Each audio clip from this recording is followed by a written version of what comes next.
Welcome to the Empowered Women in Gaming interview series. During these interviews, you will meet some of the most remarkable women in the gaming and entertainment industries who have burst through glass ceilings, achieved remarkable accolades, and empowered other women to do the same. For this interview, I had the pleasure of speaking to AzNitrous, a Twitch-partnered streamer who streams in 4 languages simultaneously, has a passion for Japanese cars, music, anime, Warframe, and so much more. AzNitrous has faced some monumental struggles and continues to approach each day with incredible tenacity and courage. Giving up just isn't in her vocabulary, and by the end of this interview, I felt that it shouldn't be in mine either. I hope you feel as inspired by the end of this video. If you are looking to support this cause, please check out our Empowered Women merch line, the proceeds of which will be going to Women's Shelters Canada. Their link and the link to the merch are in the description. Thank you, and please enjoy. Thank you so much for being here, and welcome to the Angry Unicorn stream. Thank you very much for having me here. I wish it wasn't such. It is lovely to see you. Thank you very much. How is your day so far today? What's been going on? What time of day is it there? It's currently 1:22 a.m. here in Japan, and my day has been absolutely awesome. Oh my goodness, it's so late at night. Thank you. It's fine. It's absolutely fine. I'm more than used to. I'm more than used to the fact that if I want to not miss the fun on the other side of the globe, I have to stay till late or have to wake up early. So it's absolutely fine. Are you typically a night owl? Are you up late?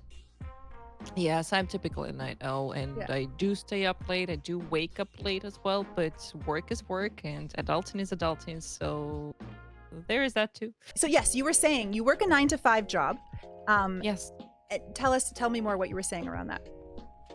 Oh, right. So indeed, I was talking about like my 9 to 5, and a lot of people think that I work as a translator and interpreter, which is not true. That is just my education, and I have never worked as a translator and interpreter. I actually work in the energy field. I sell, believe it guys or not, propane and propane accessories. Damn it, Bobby. And on top of that, I also drive 4 cars. I am a tech support, and I'm also an accountant. So Holy that's macaroni! what I do. Is that like all within one job description? That is all within one company, because I work for a very, very, very small family company, and that's why in here it's like you do just what others didn't have time to do because they were busy. And you just basically pick up what others, where others left off at, and you just do that because when it's a small company like that, you just make sure that everything is done as fast and effectively as possible.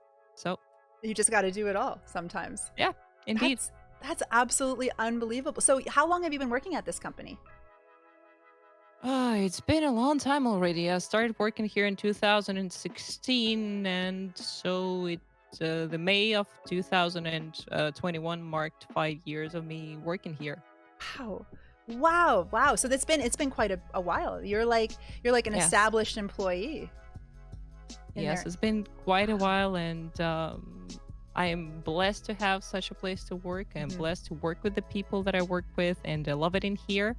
And I would have never ever traded this workplace for anything else. For anything really. else? And a lot of people actually ask me about whether I would like to change my job, about whether I would like to switch my job to something else, and the answer is no. So you work this unbelievable job, 9 to 5. You work your butt off, and then you go home and you stream. Yes, pretty much. Streaming is a hobby. And also there is one more thing that I wanted to add, because some people would ask me like, hey, but recently you've been streaming when it's, when it's kind of nighttime, not daytime in your place. And my schedule can be flexible. It really depends on what needs to be done. Sometimes it cannot be flexible, and then sadly stream has to be delayed or postponed till the next day. And I just get behind the steering wheel. I just get the things done. And well, pretty much that's it. I stream when I have time, guys. That's why I don't have a schedule, because I sometimes do not know when I will have actually the time to stream. I mean, it's so impressive what you've managed to accomplish working a full-time job. And still, like, I would consider you almost a full-time streamer. Like you do two full-time activities, and still find time for your hobbies. That is incredibly impressive. I Thank you very much. do wonder if you sleep. That is my biggest question now. That sometimes gets sacrificed, but I usually try to not sacrifice that too much. Yeah. But anyways, Yeah. and yeah, and when it comes to hobbies and sleeping and managing it all, it's just that I've been that type of a person who is like a shark in a way that if I stop swimming, I drown. Like if you know, when it comes to sharks, if they stop swimming, they just like go Yeah. down. Yeah. And I'm pretty much like that. Like if I stop doing something, if I stop being active, I usually get not in a very good place. And that's why I just try to keep myself going all the time. I just try to engage in as many activities as possible and as long as my health allows me. So like when I'm not around, that probably means that my health just Yeah. decided to deprive me of all the spoons and leave me with only knives. So yeah, outside of that, I Oh. just try to take the absolute most out of the time that I have. That's incredible. Honestly, it's such an amazing attitude to have. Of course, when you have a schedule like yours, you would get burnt out once in a while. That's a tough schedule to keep. So it's impressive that you do it so easily and frequently. Like it looks like you do it with such ease and grace. You really pull it off. I'm so glad that it looks like it's easy. Well, at least it looks that way. That's what's key. I'm so glad that it looks easy because, well, I like the last thing that I would want is like people would come to my stream and see a very tired, a very like,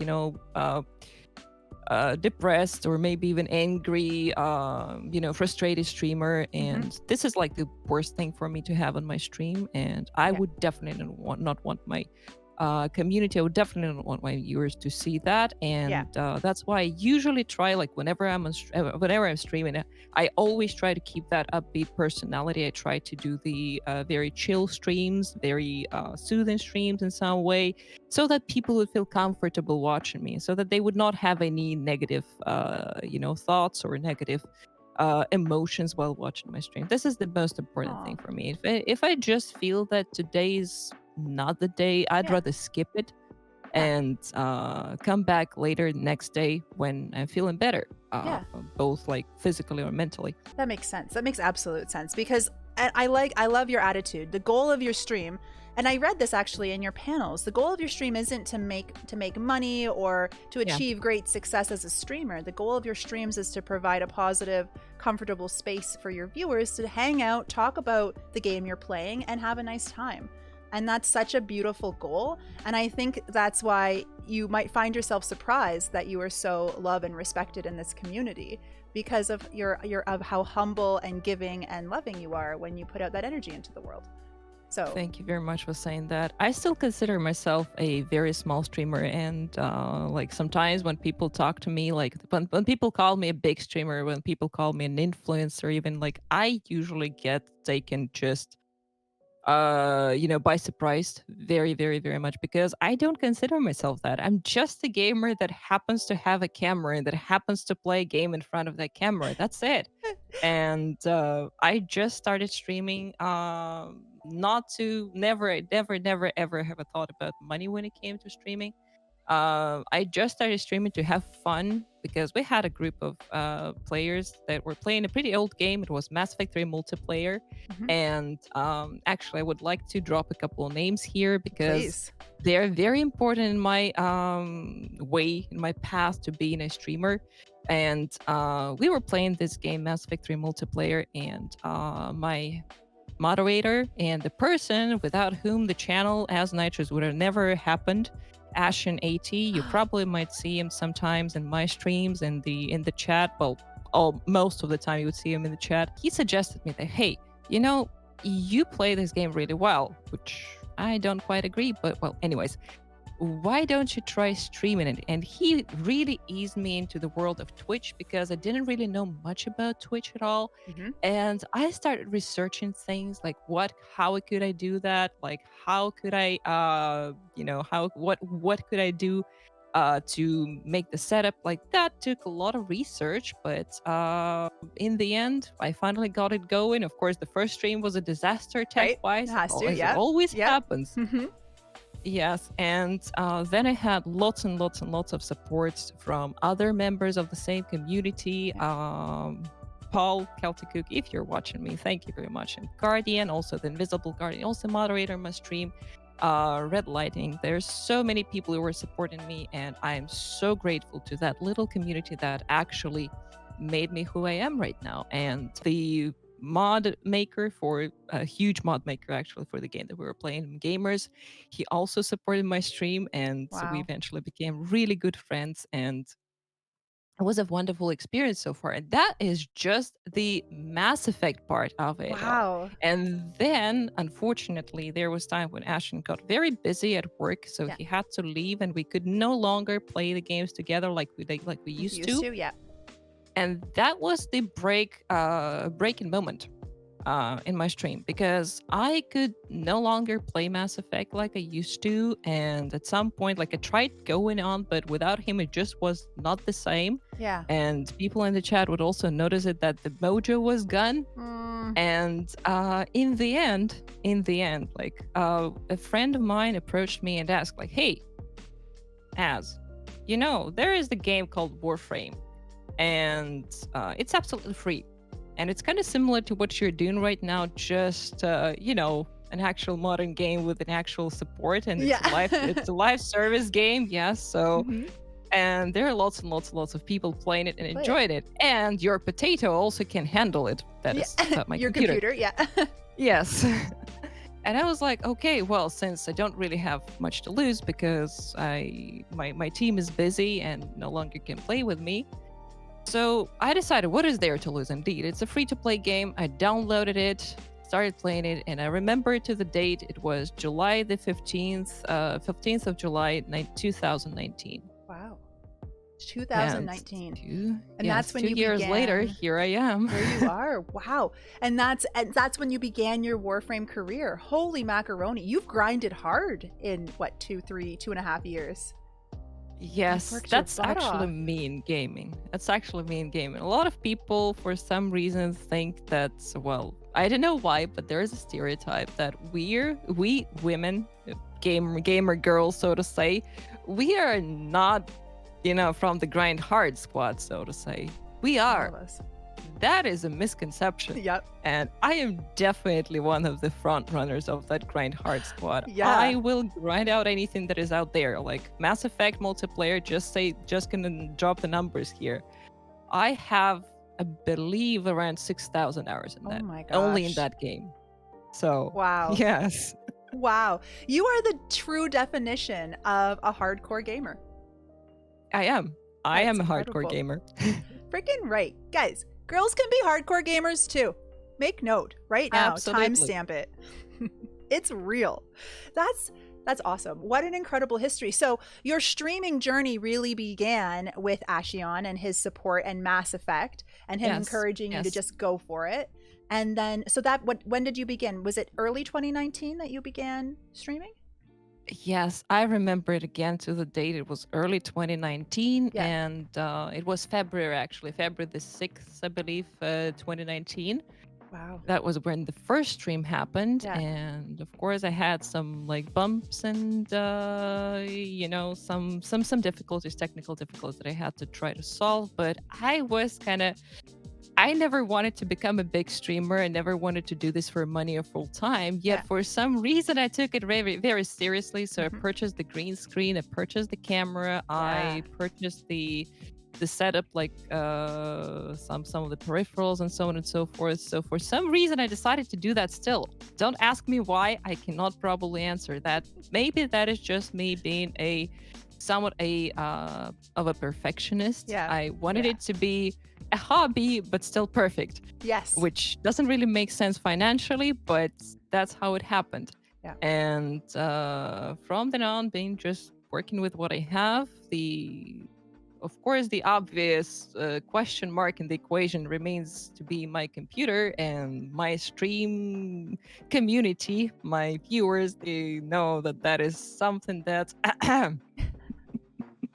We do joke about a lot, and we make also bets on how long that thing's gonna Yeah. last. And I think we have bets on if my sound is gonna work. That's our typical bet in chat, which, as you know, it does not have a good average. But it's incredible, and I hope that you do keep going. Like, I hope that you don't give up. You're making a difference, an incredible difference. thank you very much. Thank you very much. I am planning to keep on going as long as like something big and unpleasant happens. Yeah. I am planning to keep on going because this is just something that's become a part of my life. Yeah. And streaming also, just wanted to say that streaming is a very enriching, a very enabling, a very empowering activity because especially now that I am a multilingual streamer, I get to talk literally to the rest of the world, the Yeah. people for people from Yes. all over the world, like literally from Australia to Canada, like that's literally as polar as it Everyone. can get. Yeah. Yeah, from South Africa to Sweden, like all over the All world. over the I world. wish I could talk to everyone in their native language. Fortunately, I only have 4 at the moment. I'm Yeah. learning 3 more: Wow. Brazilian, Portuguese, German, and Ukrainian. I hope to add those 3 as well when the time comes. Oh But my. it's Oh such an my. enriching experience, really. I am someone who has some health issues, so I cannot travel freely. Hmm. But that said, at the same time, I can travel just through talking to people on my streams. That's the absolute best part. I love it. I want to stop you. I want to stop you here and talk a little bit more about your multilingualism. So, you Thank you. currently speak 4 languages, which I have for like the average person is remarkable because like learning one language is difficult enough, let alone 4. Can you tell us how did you come to learn 4 languages?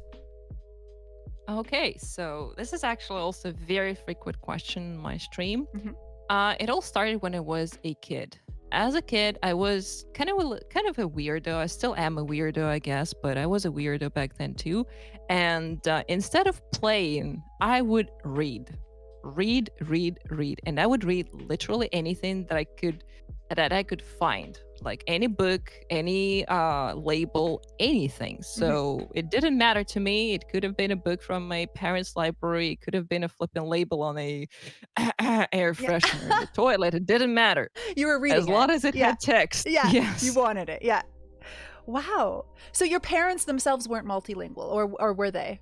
No, no, my Just parents are not multilingual. I am not 100% Russian, however. mm, My granny is Georgian. Like, Georgia is the one that is like on the border of Russia, the south yeah. border of Russia. So that means that I am like 1/4 Georgian Hmm. myself, Wow. and there has been just, a desire to Mhm. understand everything. And there were these letters that didn't quite make sense.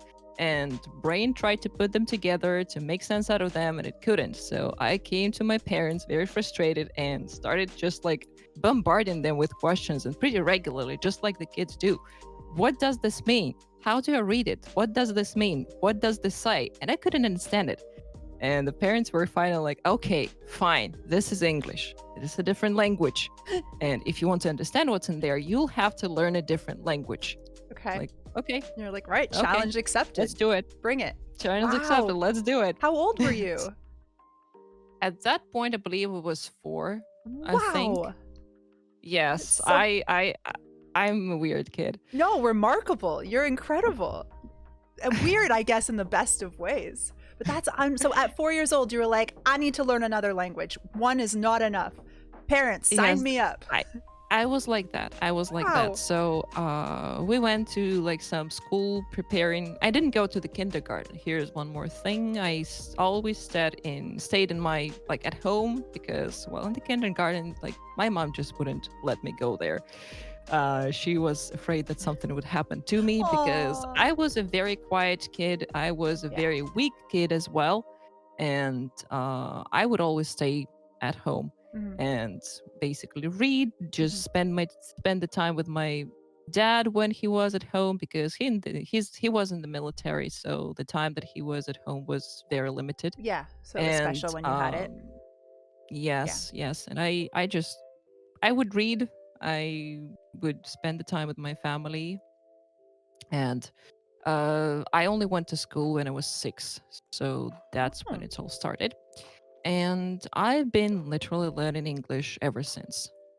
7 years old. I'm 27 right now, turning 28 this October, and it's an ongoing journey still. your mastery of English is incredible. It really is. Thank you very much You've for done an saying that. incredible job. So you learned English first, Yes, and then you already had Russian. So then next yes. came Spanish and Spanish, yes, and then Japanese, yes. So Japanese. these Right. two are also very interesting Yeah. because it also involves the very weird story about me entering the university and me choosing which university to enter because at first I wanted to be I've always loved cars since Mhm. my very child like again since my childhood since I was like 10 or 12 Yeah. maybe.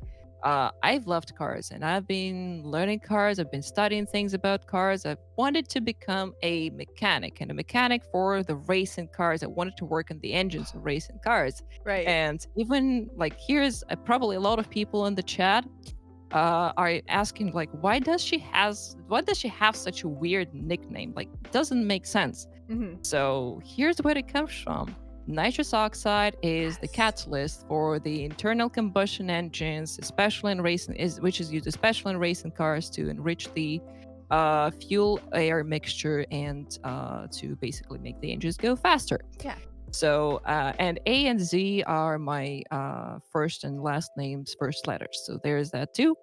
And there's also wordplay because here in Russian, unfortunately, did not translate into English as it always happens with all the Hmm. wordplays when you try to translate them. Because a part of the first letter of my first name and 3 letters of my last name, they actually mean nitrogen in Russian. Oh, And no way! that's how Wow. it stuck.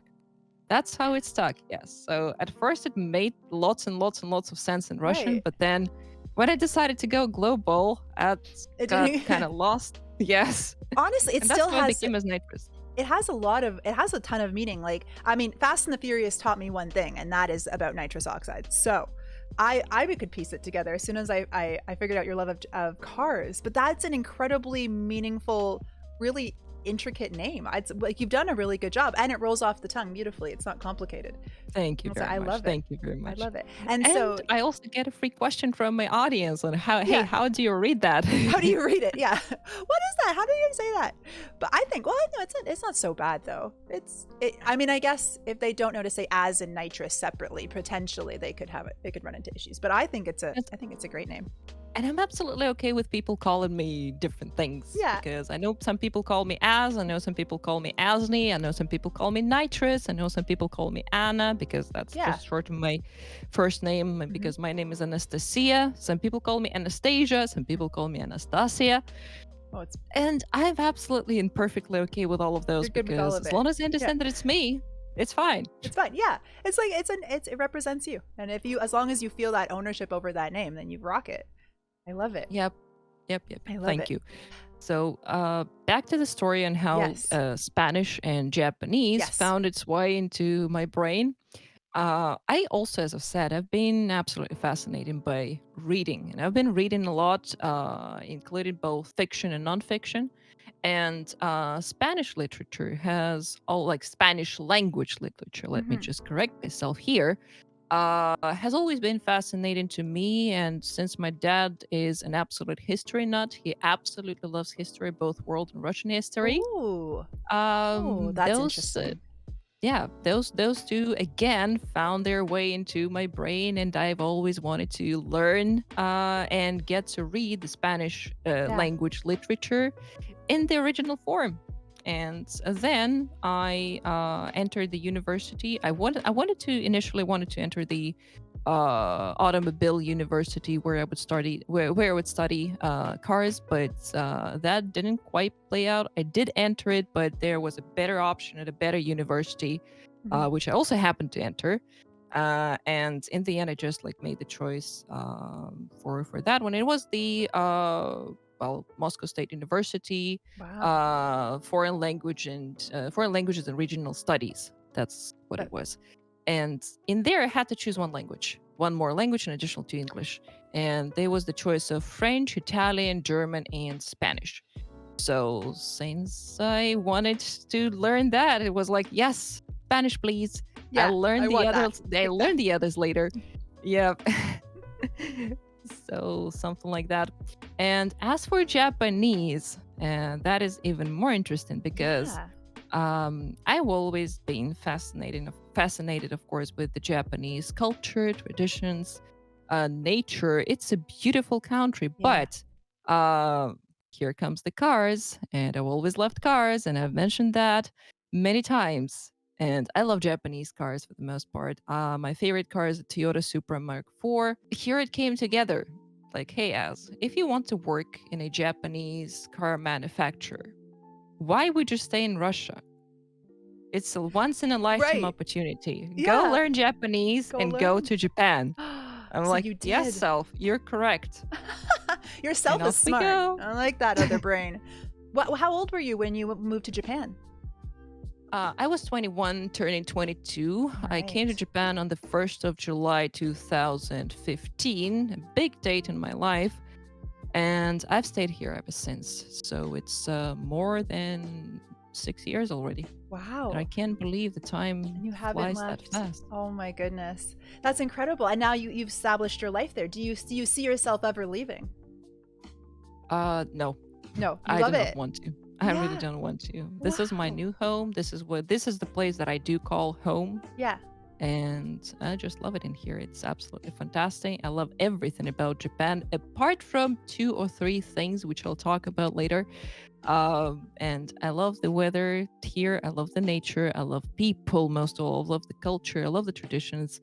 I love everything. I love my work, and I love people around me. Oh That's it, my gosh. Well, pretty that's what much. you need for happiness. So you're nailing Yes, it. That's amazing. yes, yes. Okay, so you've moved to Japan. We've got to this Yep. point. You're living, you're working here. You're working for propane and car manufacturer. Nope. No, just Actually, I'm only working for the energy company, the energy propane and company, right? propane accessories. Right. Yes, I indeed started working as in the automobile industry. I was selling used cars, but here Nice. is where my big failure in my Yeah. life happened Okay. because, and well, as we say in Japan, 失敗は成功のもと. And that means that failure is the base of success. And I I firmly love that. believe in that. I love that. Uh, Absolutely. Absolutely. I firmly believe in that. And to be honest, I find it important to talk about it. Mhm. Everything was fine. I Mhm. found a job, I landed it, I got through all the interviews, I passed all the exams needed, I made it all. Yeah. But then my health failed. Oh, I'm sorry to And it hear was that. like a major failure. Mhm. And I dropped a lot of weight, and I just didn't figure out how difficult it would be. And it's so very difficult to gauge how much energy you're actually spending when you're doing some mental work. Like when you're Yeah. learning the language, when you're speaking the language that is not native to your brain. So I failed to gauge that in time. And when I actually managed to understand how bad it was already too late because let's be honest, like for instance, if you're working in a used car shop and say a Toyota Tundra comes your way and you have to inspect that, Mhm. it's an absolute huge car that weighs a lot. Yeah. That weighs Yeah. really a lot. Like, Yeah. and there are like 5 tires, like a set of 5 tires for winter. And Oh you my have to check gosh. every single one of those. You have to get them out of the trunk. You have to check, Right. inspect every single one of those for punctures, for like how much protector there is remaining, and so on and so forth. It's just physically difficult. Mhm. And it was a very long work day as well. We would start at around 8 a.m. Like I would have to already be there at 8 a.m. And sometimes we would leave at like 10 a.m., 10 p.m. or so. So it was a very long work day as well. And especially taking into account the fact that I've already been going a little bit on the overdrive, overclock in my brain and trying to grasp everything that was going on around me. That is where my health started failing, and I was forced to quit the job. Oh, I'm And sorry. that was, yeah, thank you very much. But that was where it was a very, like, uncertain, unstable period Yeah. in my life. But luckily, through a right now, well, the very, very, very good friend of my life, the person that I cannot imagine my life without, and who also happens to be my boss at the same time. Oh, Yes, because we got to meet each other aw.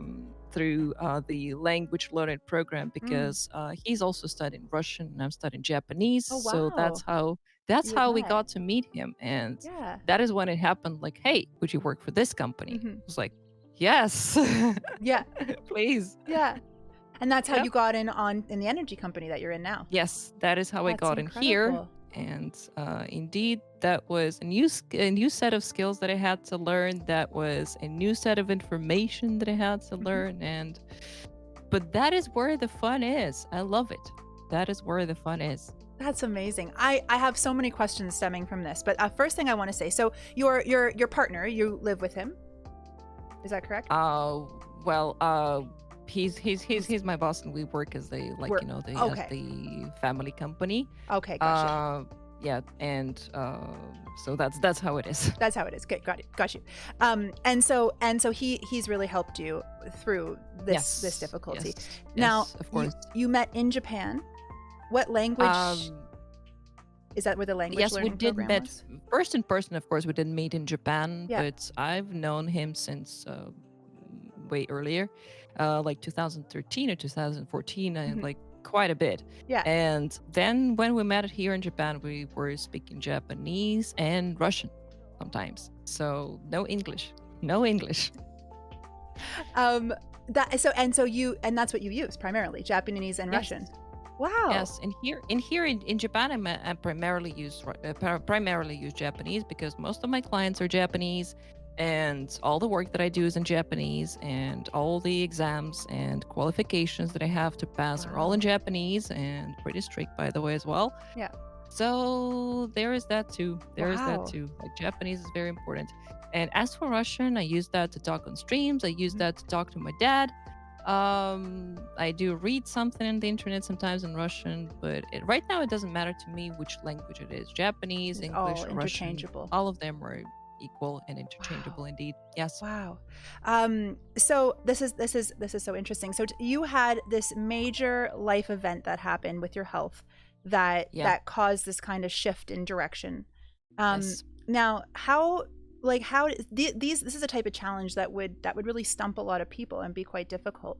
How did you overcome it? Like what tools did you have, or were things that happened to you that helped you succeed through that and surpass it? Well, first and first, of course, help of people around me. Yeah. Huge support from the new company that I was working for. Absolute huge support from people around me here. Everyone was very friendly to me. Everyone was very happy to welcome me here Yeah. at the new workplace, and Yeah.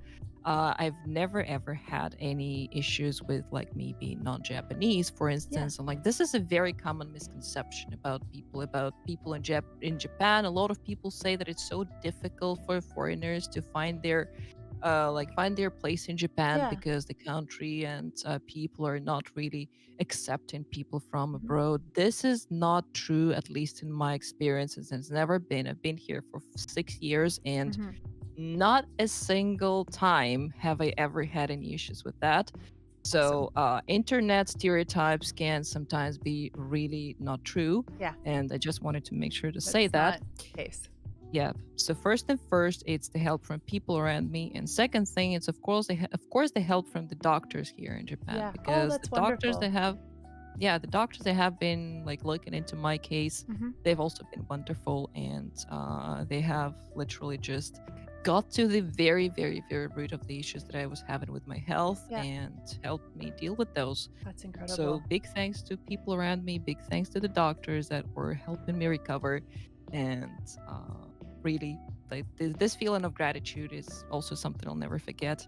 And it's very important to to feel grateful to those who have been with you along the way. It's really important to feel that gratitude. I believe that the word "thank you" is the one that I most use on my You use the stream, I most? think. Yep. Yes, and I actually always mean it when I say it. It's very important. It is. It is. Absolutely. Absolutely. Especially when, well, when you've had these experiences, especially in a foreign country, which might be scary, but you've come to know and to cherish the people around you who've been there supporting you, which is just a beautiful thing to have. I was also saying another thing is your incredible inner strength that must have helped get you through this, because that takes some incredible strength to fight through, especially in a foreign country. And I want to talk more about that, because barriers in life you've had, in particular with your health, but you've still persevered there, and you've persevered in the gaming world and in the streaming world. And I imagine there were barriers there as well. And I was wondering if you could speak to any of those and how you've overcome those barriers and obstacles. Of course, there are plenty there too. Because I think I've mentioned this when I just started the interview here, that there are lots and lots and lots of stereotypes about gamer girls and all that. And I've been gaming since my very early childhood. That my first console was the Sega Mega Drive, the 16-bit one. The old black one, and I loved it to bits. I inherited it from my cousin, and then it was a PlayStation 1 Fat, PlayStation 1 Slim, as they are called. So the thick boy and the thick boy and the slim boy. Then it was the PlayStation 2, and that's where the consoles stopped for me. That's when I first got the PC. And at around the age of 12, I also got into building PCs as well. Again, thanks to my cousin and thanks to my dad's friend. And that turned into a big hobby of mine, building PCs, and also part of my job since I'm a tech support here for the company. I also build PCs and maintain PCs here, and anything that is like in between all the tech, tablets and whatnot, that's all me. Wow. And I just have been in this thing since very early. Yet, indeed, being a female, that has been posing several issues and limitations so far, and none of them actually come from the actual things that I have to deal with, because it's not a problem for me to lift a PC. It's not a problem for me to assemble it. However, it is a problem for me sometimes to just come online on the internet and say that yes, I love doing this, and not encounter any comments about well, hey, do you really know this and this, or do you really think that this is actually true as you say, or like, oh, you're a total not so clever person who does this and this. This is the way it should be done. Oh, good. Well, thank you for that. Appreciate it.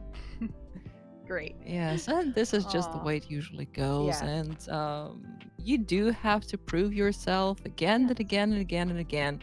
That no, this is not true, that no, I can do this, that no, I actually know what I'm doing here, no, I am not going to drop a CPU in the socket, although even people that really are fans of computer building still do that. Well, for those of you guys who are interested in it, you can was it Der Bauer's build, I believe, when he dropped a Threadripper into a Asus Zenith motherboard or something like that. That was hilarious still. But anyways, so I don't know the words you just used, but oh my gosh, that's impressive. That was impressive. You understood that. Someone in the chat probably picked it up. How, like your knowledge base is so vast between your languages, your games, the tech and IT, cars, that it's amazing what you've retained. Thank you very much. Thank you very much. Impressive. That does come from actually having to always prove myself that I know how to do this. I know this. I know this. I know that. I have done this. I have experience, and just please trust me to do this.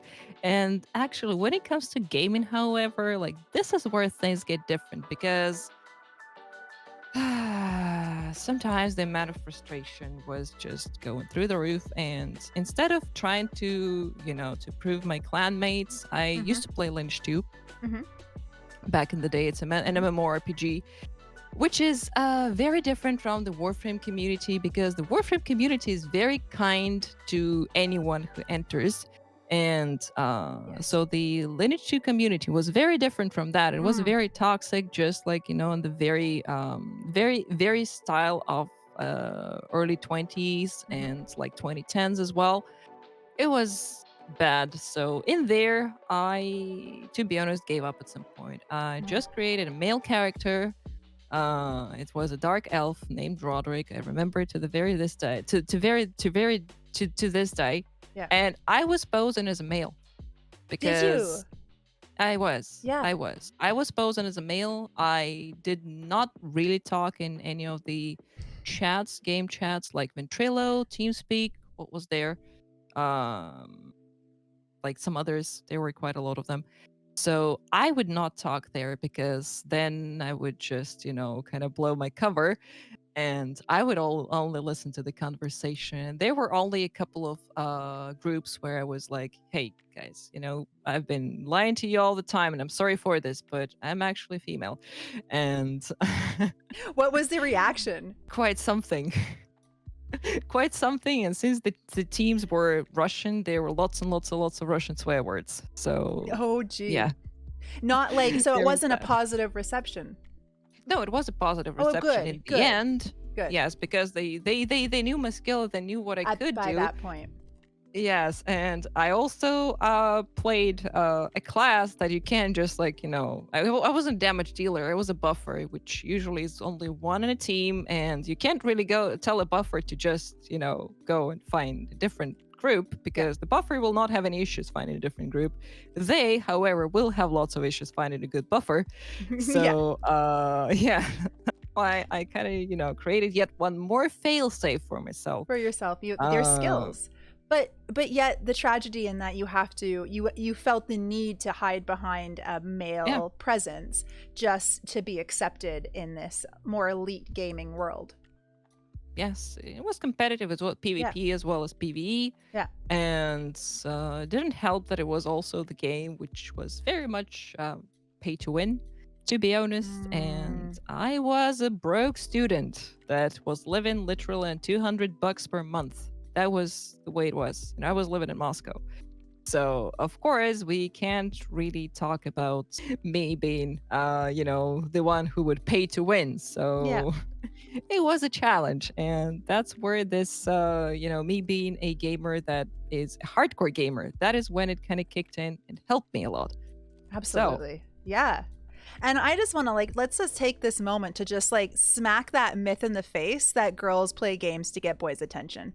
Well, we play games because we like video games. It's a shocker. We play games because we like to play video games. Weird. Yes. It's so weird. So weird. So weird. That's why it happens. That's why we invest thousands and thousands of hours into video games. That's an incredible story. And now look at you. You're proudly out there being like, yo, I'm a female that's amazing at games and I'm on stream live showing the world that I can do this. Do you still face the same type of criticism on your stream, or do you feel like that's more of a space where it's safe? To be honest, thanks to the Warframe community first and foremost, Warframe community has been really, really, really, so to say, low threat. And I haven't had many issues like that so far. And I haven't had absolutely I haven't had people coming into the stream and telling me hey, you're a female, you don't know anything about this game. Yeah. Just based on the gender that I was born with. And however, what I do have and what I do really not like as a female streamer, and I will just go ahead and say that in here, and I apologize for saying this, I apologize for being for bringing some negativity. Okay. What I do not like is when people come into the stream and treat me as a sort of a person who would not be on Twitch but on Tinder. Guys, these are two different websites, and if you're looking for looking for something that is that usually is found on Tinder, please go there. Not on Twitch. I'm here to play games. There's sites for that. Yes, I'm here to play games. That's I don't think that's negativity. I think that that's an important thing to bring to the forefront. It's something that I think some of us struggle with, and that is an important thing to call out and make note of, because obviously we don't want to have to deal with that kind of stuff while we're streaming and talking about our games or whatever else we're doing at the Yeah, time. So it that's a usually good makes thing. for it usually makes for a very awkward, Yeah, moment. situation, Yeah. both for me, the streamer, and for the chat as well when that's starting to happen. And it's like, please don't. Yeah. Yeah, please Just, don't. no, this is I don't know. I don't like you that way. Random name on my list of names on my computer that I'm talking to. I don't even know you. I get it. That's a tough one. Do you find that you have to deal with this often, or does your chat kind of filter out some of that toxicity? Big thanks to my community and big thanks to my chat. Like, I have the best guys out there, and my chat sometimes moderates itself, absolutely. Mhm. And when someone like that comes to the chat will call them out and quickly show them that this is not the this is not the place to do it. Yeah. Yes, and if the chat doesn't do that, then I have an absolutely awesome team of moderators here. Again, guys, Mhm. hello there, and I love you Awesome. all. Thank you very much. Mods are the And best. yes, really, let's just have a moment of moderator appreciation here, because those guys, they don't get nearly enough love as they should. Yeah. And they're absolutely awesome. Guys and girls, thank you very much for being there for me. And the heroes I of really Twitch. appreciate all the time and dedication that you have to my stream. I love that. And like, I just ask them to be moderators for me. They're not unpaid anything. They're just doing it out of their goodwill. Voluntary. And indeed, and that means so much to me. Thank you very much, because they are protecting me. I feel very protected when the guys are in the chat, and I know that whatever happens, they will actually just help me with it, deal with it, and protect me from it. Absolutely. So, yep.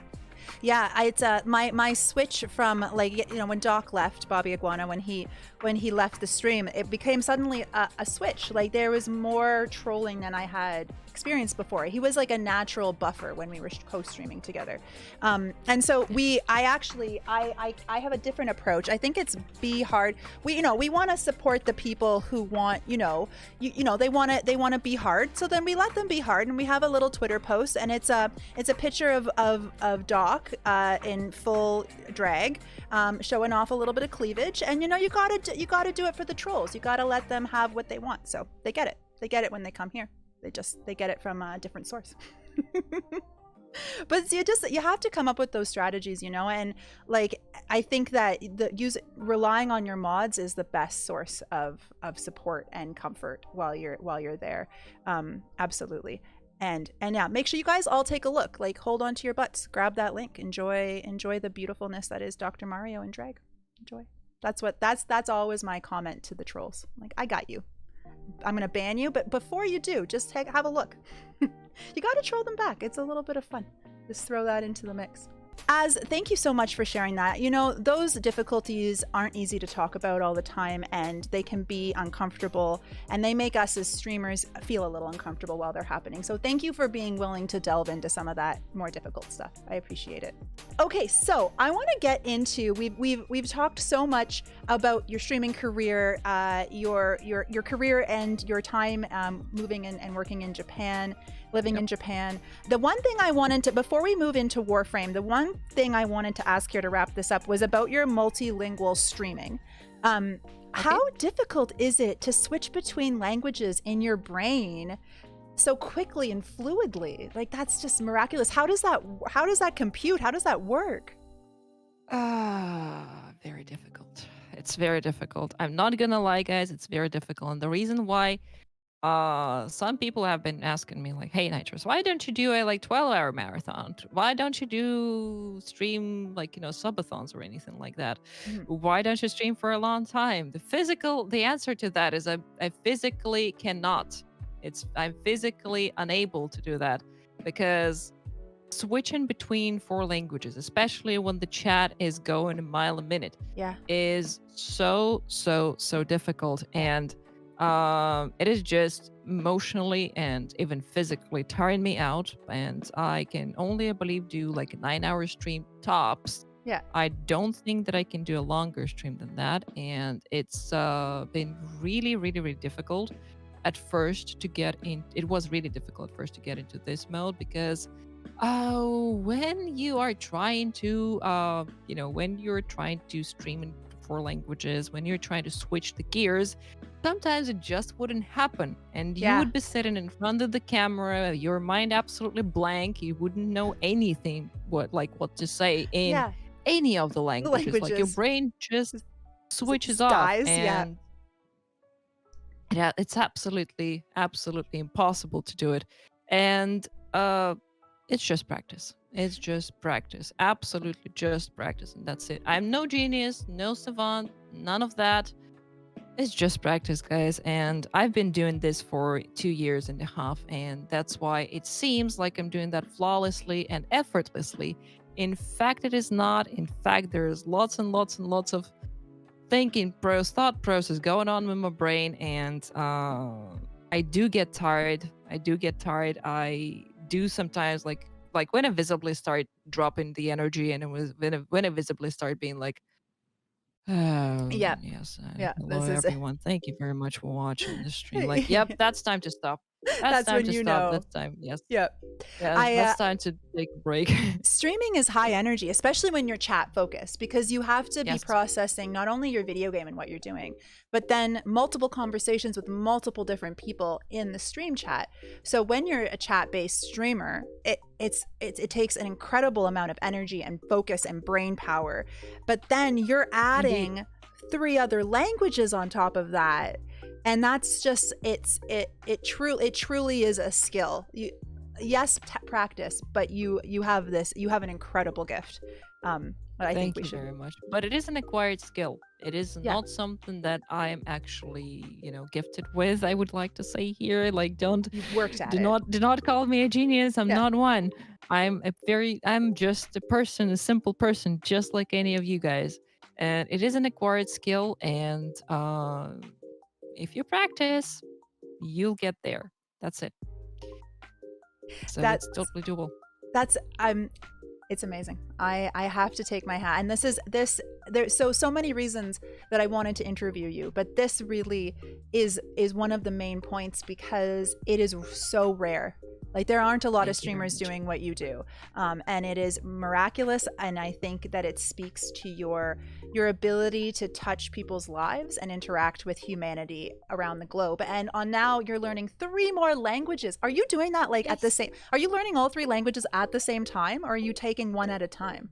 As for the languages, the Portuguese and German are the ones that I'm learning at the same time, and these are the languages that I decided to that I chose to learn at the same time, and I'm just like bouncing between grammar, vocabulary, and consuming information in Mm-hmm. those languages, in both Mm-hmm. Portuguese and German. So right now, I can understand quite a bit of Portuguese, but I cannot speak it still.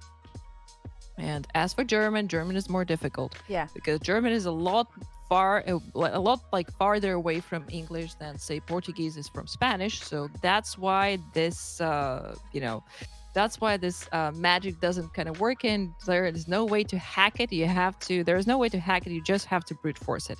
Yeah. And when it comes to Ukrainian, which is actually a different language from Russian, a lot of people think that Ukrainian and Russian are the same. They're not. They're different languages.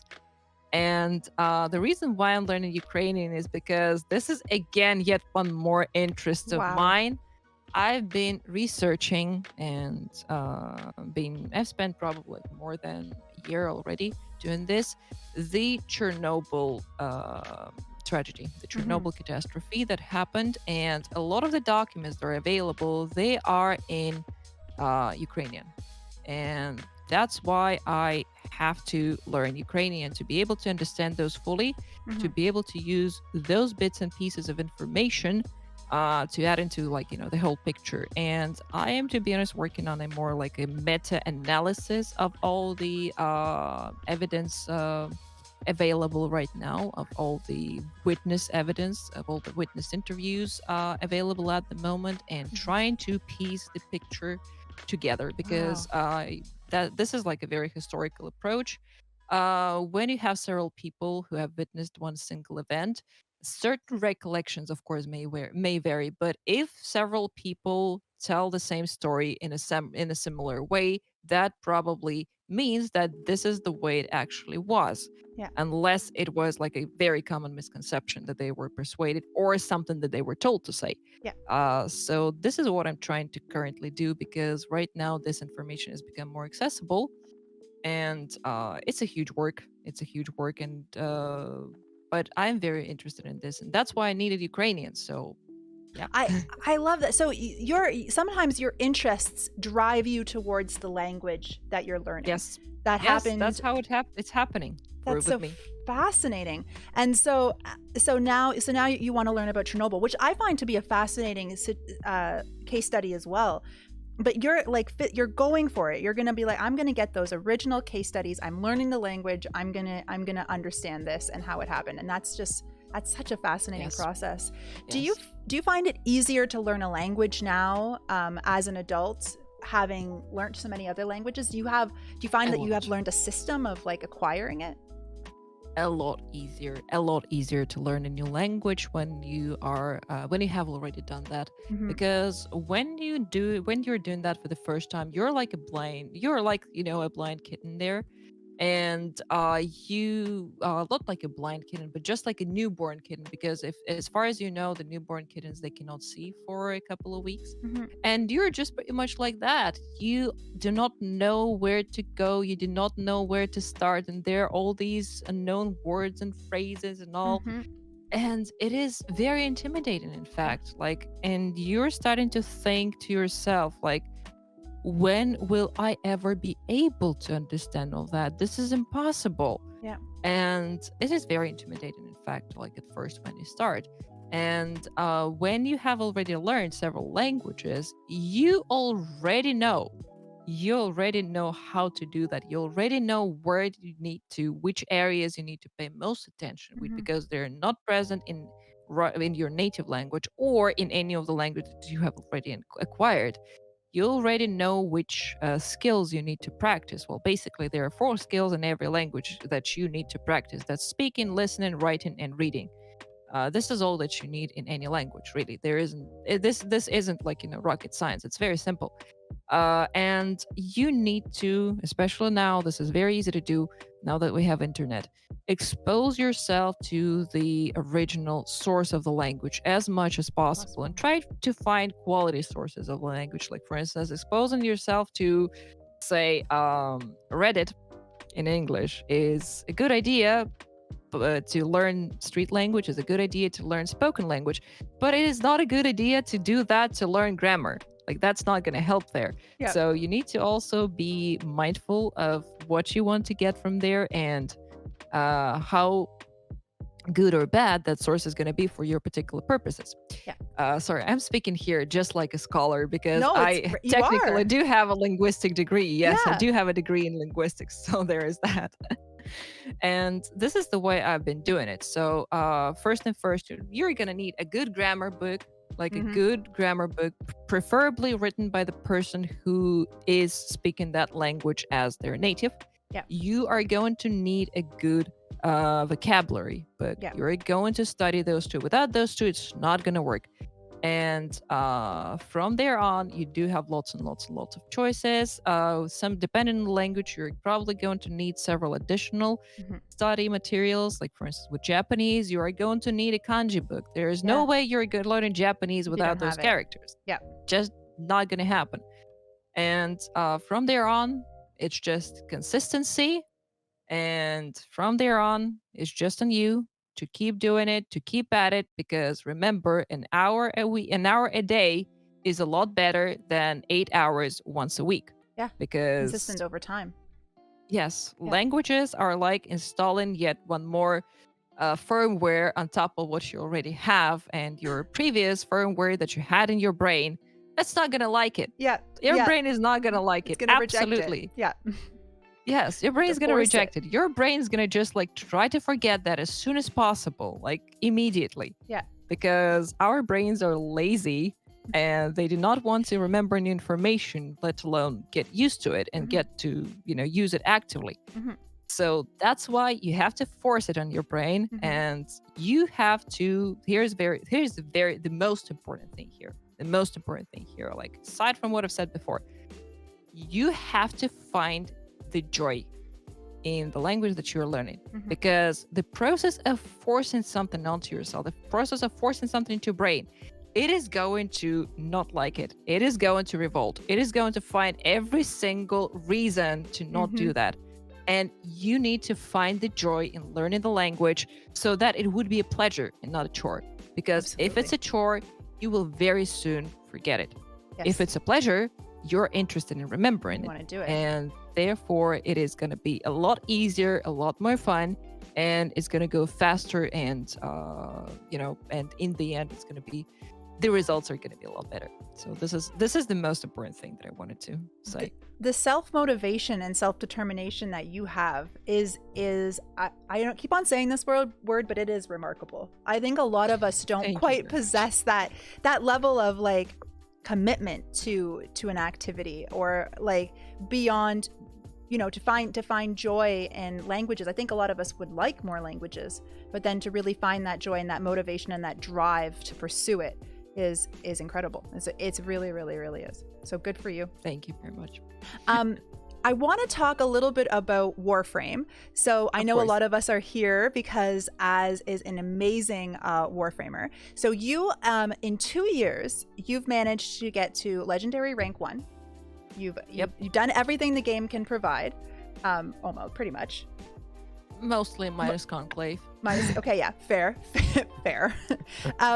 So tell us about what made you fall in love with Warframe. What continues to bring you to Warframe? At first, what did get me very much interested in the game was how versatile, how fun to play, and how difficult at first glance it was. It was complex.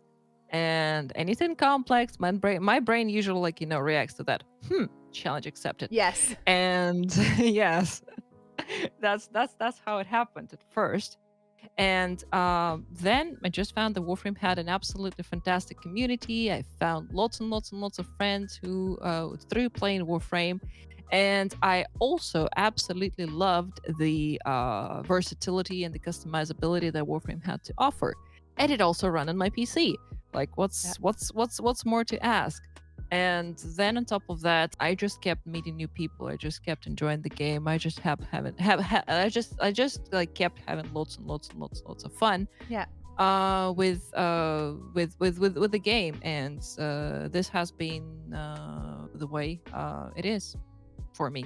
Like, I know a lot of people get burnt out, and I do get asked a lot of times in the chat, like, what keeps you from being burnt out? Yeah. The question is very simple. Like those people who are just gamers and who ask me about like the burnout, and like those people, I'm a streamer. I have a community of more than 16,000 people watching my stream.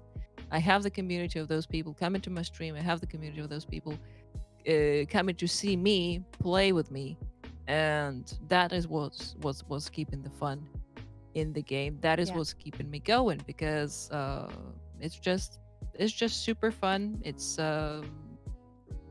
such a wonderful moment to have in your day, and we can just get together, load up Warframe, talk about literally anything out there in the world, and have some fun playing the game we like. That's it. Absolutely. What is one of your favorite specific aspects of Warframe that you enjoy? Like, speaking like about maybe it's a mission type, or the way that the devs are, or maybe a Warframe itself. What is your favorite single thing of Warframe, if you can name favorite single thing of Warframe aspect? Is that a tough one? It's a tough one. It's a very tough one. But if I had to choose one thing, I'd say the community still.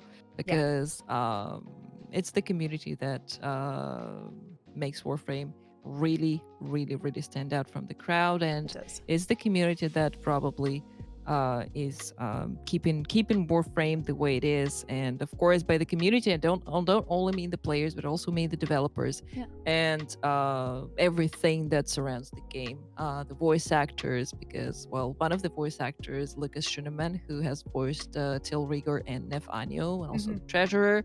Yeah. He's also streaming on Twitch, and Yeah. he sometimes stops by my stream. We've had an interview with him as well. Yeah. Like, this is absolutely fantastic. Isn't that great? Like, yeah.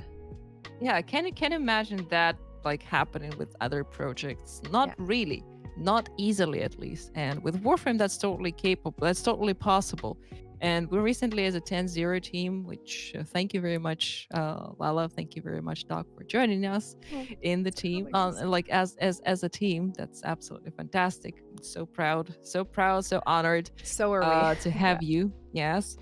And we did the 10 Olympics event there, and the developers were super easy to to reach out, and that's it. Like, Rebecca dropped us a message like, "Hey, looks like something really, really fun. What can I do? To help you guys?" And then Lifewater also contacted the community managers like, "Hey, we're doing this event. Can we get some prizes?" And like, he was like, "Yeah, of course. Here they are." Yeah, and it's like easy. Yeah, it's not something that happens casually, in the gaming community, because some of the developers are very easy to talk to. Some of the developers just prefer to adhere to the previous model when they don't really talk to the community, when they don't really take any feedback. And I'm very glad that Warframe, I'm very glad that Digital Extremes is not like that. They're very approachable, actually. So you can find them on Discord, you can find them on Twitter. Anywhere, yeah. Yes, so I love that too. So yes, for me, Warframe is definitely like the huge part of the game. The huge part of the fun in the game is definitely the community. It's the community. Yes, I found so many friends with the community, so many friends with the content creators, yes, as well. 10-0, guys. I love you all. Thank you very much.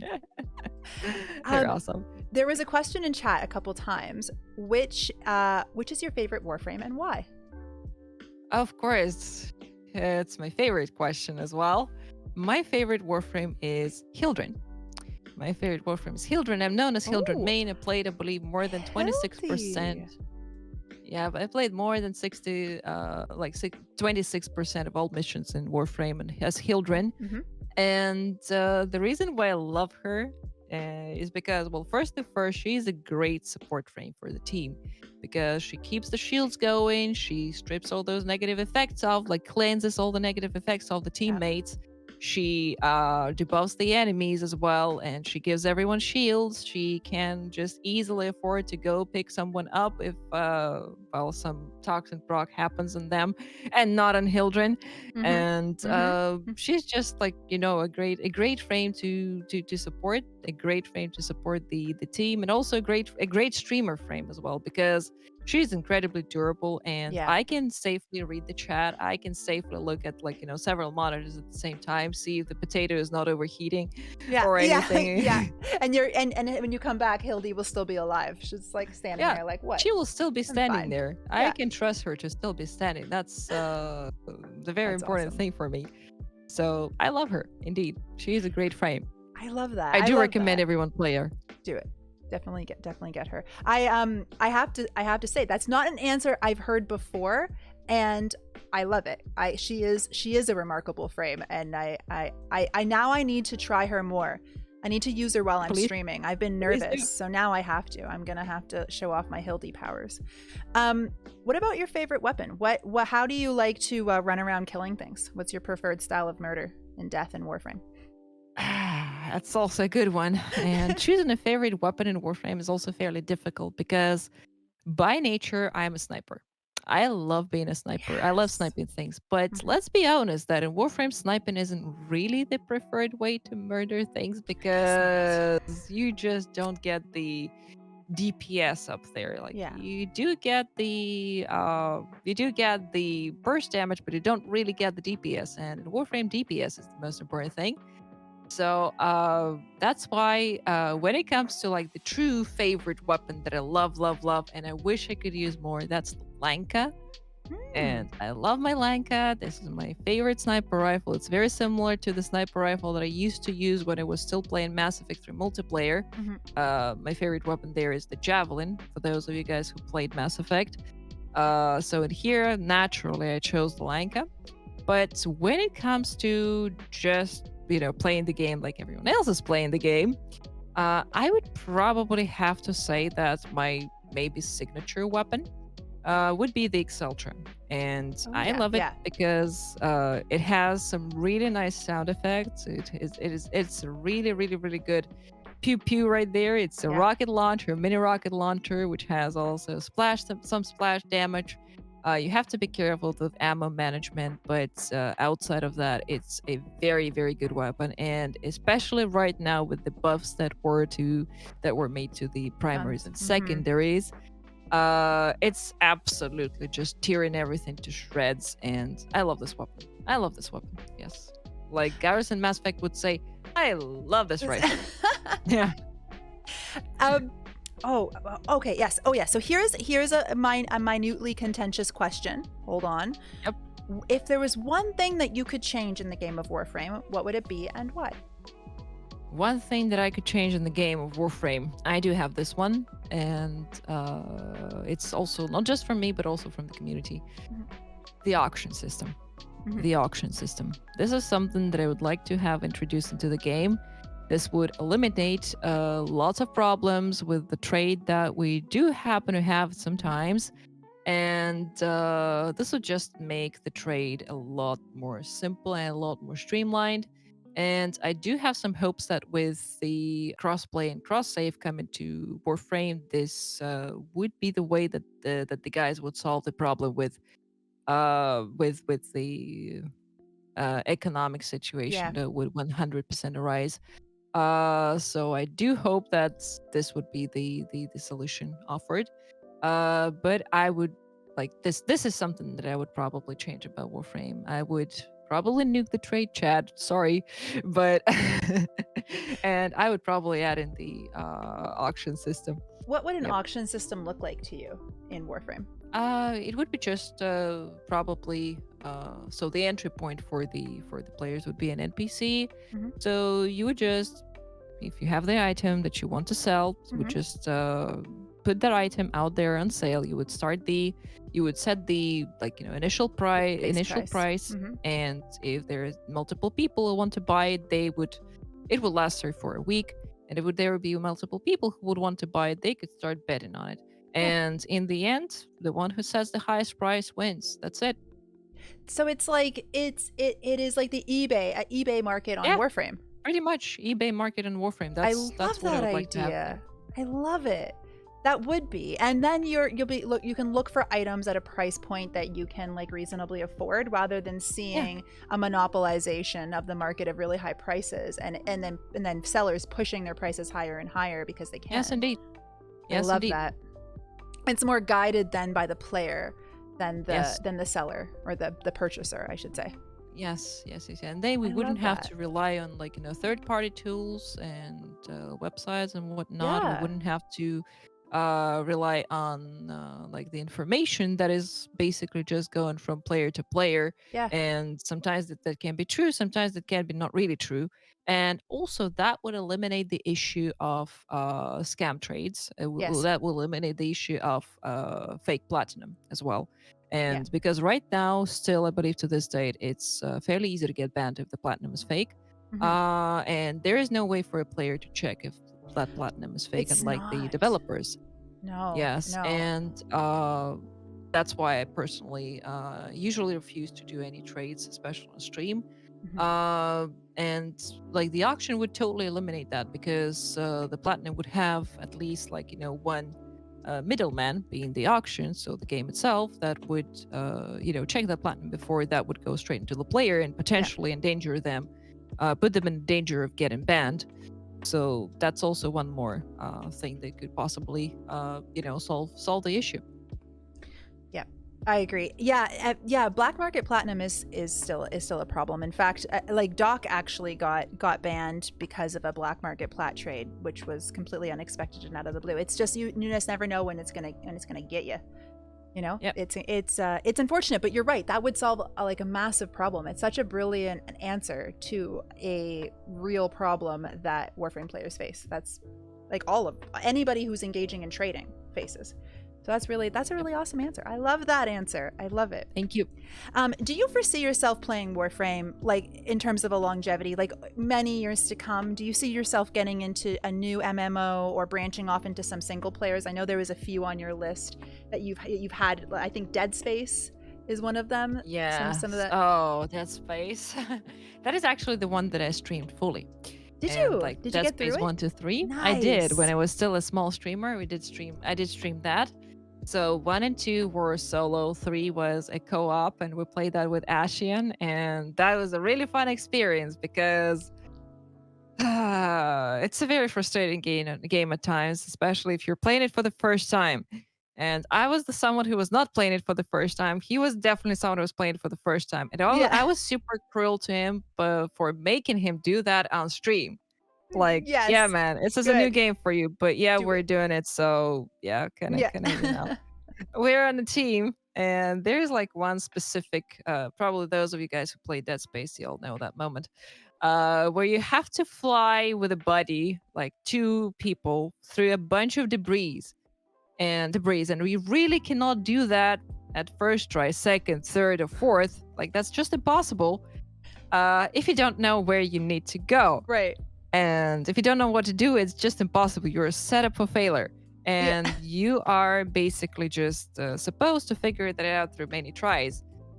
And that's exactly what was happening on stream. And at some point, it was like, oh my God, why am I doing this to him?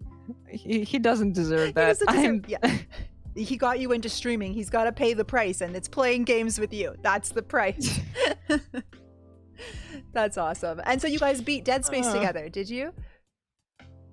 Sorry? Did you beat Dead Space together?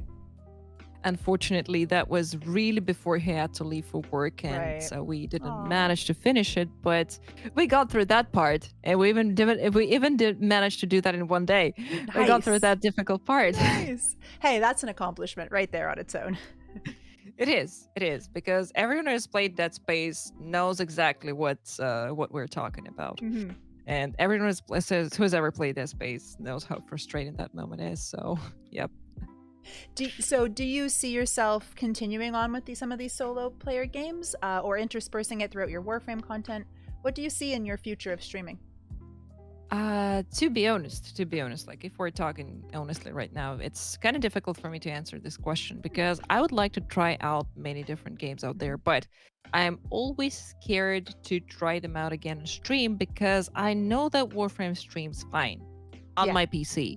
Yeah. And I'm limited that's by my true. PC because some things it can do, some things it cannot do. And I do not know when I would be pushing the limits too far, like just a little bit too far, when it would start lagging, when the stream's quality would start degrading. And like right now, I'm just hoping that I will be able to snag somewhere the GPU and the CPU because these are the components that I'm lacking for the new build. And then it would be something that I would probably think about. Mm-hmm. But outside of that,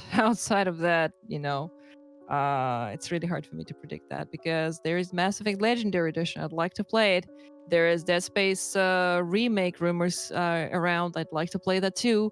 I'd like to show people my favorite game of all times. I love this one too, Deus Ex, all three parts. The original one, then Human Revolution and Mankind Divided. And Adam Jensen is my favorite protagonist of all times as well. And also a crush at the same time. So I would like to show all of these games to my audience, but like I know for sure that probably Dead Space, Deus Ex Mankind Divided is not going to launch, not going to work as a streamed game. Yeah, because that's a heavy one, not really well optimized one. So I can play it, but probably cannot stream it. And there are lots and lots of these little things that I hope I can solve with a proper PC. So I'm just holding on a little bit more when the GPUs hit the market. The CPU is already here, just a little bit too expensive. And I do have all the funds, so you're not going to do it. No donation goals. No donation goals, guys. Like, just don't do that. I have all the money. I worked and earned that. It's already Unbelievable. waiting for it to be bought. It's just like the thing is not around, so the thing is not here. So that's it. Have you ever done a donation goal? Have you? No, I, never. I That's felt, I had a gut feeling that you hadn't. Can I ask why? Yes, I can. That's an easy answer for me because I remember when I was starting the stream, I kind of said that okay, I am going to make a stream that is not going to have money at all mentioned on it, like nowhere near, like Hmm. the nowhere on the screen. Yeah. That is my personal decision. Yeah. I'm not saying anything about that this is good or bad or No, like the it's right way or the wrong way just to do it. yours. Hmm. Nothing of that. Right. None of that, guys. Every streamer makes that personal decision, and like guys, you do you, Hmm. I do me. Yeah. That's it. Too. That's it. That's all that there's to it. And I decided not to monetize my stream Yeah. as actively, Hmm. and I did end up having a donation button somewhere down below in the description of the Hmm. stream. I made deliberate attempts to put it somewhere where people would not find it because it's like somewhere really down below and people rarely scroll down there. Yeah. So it's also a an informed decision. Yeah. And because I do make enough money to through my 9 to 5, Yeah. and Support yourself. I yes, I can support myself just Mhm. fine. And there are lots and lots and lots of other streamers that stream full time, Mhm. that rely on streaming to be their full time income. Income. Yeah. And I'm not one of them. Yeah. So why So would you I didn't take feel it that was money necessary. if that can go to someone else What an who actually needs that incredible money? moral stance to take. That's really, really remarkable of you. Good for you. Yep. And also one more thing. I wanted to make sure that all the donations, they ever happen, all the subscriptions, if they ever happen, I wanted to make sure that they're in an informed decision. So, Mhm. like, for instance, it's not something that I was like, "Hey guys, do this," like, and we're gonna do this and something like that. This is not quite my style, and especially taking into account the stance that I took from the very beginning. I wanted to make sure that I make that donation button hard to find, so Yep. people who would press it, they would be making an informed decision. Yes. Like, yes, I want to do this, and I did this because I wanted to. That's it. So that's also my personal stance. Maybe maybe I'm doing streaming wrong. I don't know, but again, that's No. just I don't something think very personal. there's no right or wrong way to do streaming. I think it's what works best for you and where your comfort lies. And this is where your boundaries are. And I think that's awesome. And you're setting your boundaries and you're sticking to them. And that's never easy. So good on you. Thank you very You've much. done it. Thank you very much. That's such a it's a cool stance. I actually was reading in your panels, and you said specifically that there are some friends who you've told are not allowed and to respect your wishes to Yes. not donate, not give you money. Yes, that's true. That is true. And they perfectly know that they are indeed not allowed to donate. Because in spite of me telling that I am not there on Twitch to, to earn money or whatnot, they kept donating. They kept supporting me. Well, I was very grateful for that support.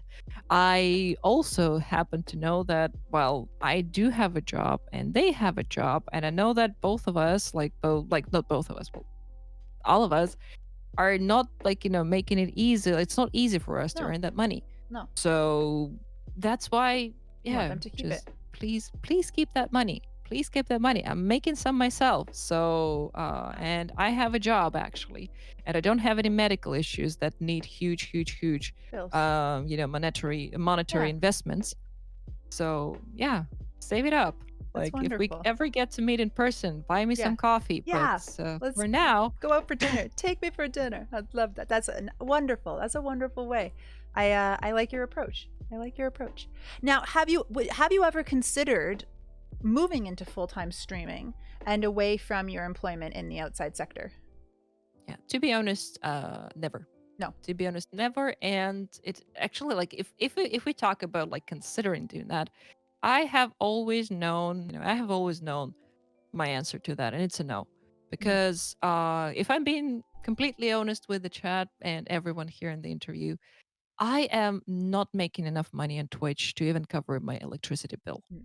And I have an internet bill, connection bill. I have the water bill. I have to I have the household different things like to Yeah. pay. I have to buy clothes. I have to buy food. I have to send money to my dad who is still back in Russia. And where do I get that money? Not from streaming. Yeah. And some of those things, they are just a must. They will Their be there always obligations. on my Yeah. list to pay for. Yeah. And I need a stable source of income. And Yeah. Twitch, unfortunately, Doesn't provide is that. not something that you can rely on Yeah. as a stable source of income. Yeah. So that's why this is not quite an option for me. And that's why I'll probably always keep my job. And there is also one more reason why I don't want to go full time. Because right now, I know that I'm secure in terms of money. I Mhm. know that I'm making enough and always will be enough, whatever happens to my channel. But what I wanted to say here is I can do this as a hobby. I can enjoy this. Enjoy it. Yeah, you don't have to have that pressure of it being a Yes. career that you need to make money. You have to do, which can sometimes Indeed. make it not as always Indeed. appealing. Yeah. I'm not afraid that the pressure is going to kill the fun. Yeah. That's a real And thing that I can admit you face that's as a why I full-time would not creator. want to go into Yeah. full-time streaming, because if I were to do that, I am really afraid that it would kill the Passion. fun Yeah. in it for me, the passion. Yeah. And I would end up being jobless and not enjoying what I'm doing, which would And be you don't absolutely want terrible. that. Yeah. That's a good approach. It's a good approach to take because it works for you, and that's the key. That's awesome. And you love what you do at the same time. Yes. So you're out there Yes. enjoying life at the same time, and you get to come home, sit at your stream and experience some fun with some amazing humans. Indeed. Absolutely. You make music. I want to know Yes, I do. everything to do with that. Tell me everything. What kind of music are you into? What instruments do you play? How did that come to be? Thank you very much for that question. And music has again been my passion since early childhood. I started playing the piano when I was 7. Wow. And I actually do have some music education, like actual music education. I went to music school for that. And I, of course, started with the piano. And when I had to move to Moscow to study at the uni, of course, you can't really take the piano with you because it's kind of heavy. It takes up too much space. So at that point, I started thinking about taking up something lighter and easier to carry around. Yeah. So the obvious choice was the guitar.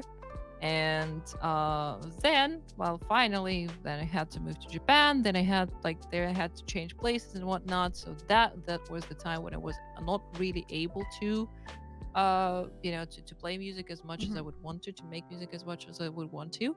But now that I'm finally here and established, I got back into making music. So I'm still playing the piano, and I have Wonderful. my acoustic guitar over there, electric Oh guitar my over there, the gosh. bass, and the drums, What? which I have the sticks here. So Yes. you essentially are the entire band.